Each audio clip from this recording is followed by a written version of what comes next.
ঝিঙের এই রেসিপিটি খুব তাড়াতাড়ি হয়ে যায়। প্রথমে ঝিঙে আর আলু কেটে নিয়েছি, একটা টমেটো দিয়েছি, এবার দিলাম 2 চামচ নারকোল বাটা, সর্ষে পোস্ত বাটা দিয়েছি, আর অল্প পরিমাণে একটু হলুদ, 2 চামচ দিতে হবে সর্ষের তেল।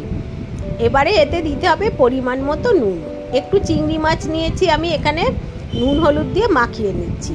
চিংড়ি মাছটাও দিয়ে দেবো এতে। সমস্ত উপকরণগুলো একসাথে খুব ভালো করে মেখে রাখতে হবে।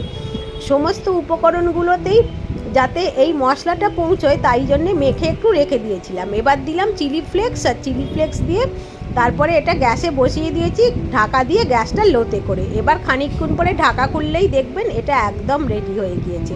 খুব তাড়াতাড়ি হয়ে যায়। আর একটু দিলাম ধনেপাতা, একটু নেড়ে দেবো ভালো করে। তারপরে একটু গ্যাসটা বন্ধ করে এতে দিয়ে দেবো একটু লেবুর রস। লেবুর রসটা দিলে এটা অত্যন্ত সুস্বাদু খেতে হয়। এত সুস্বাদু খেতে হয়, একটা পদেই সব ভাত খেয়ে ফেলা যাবে।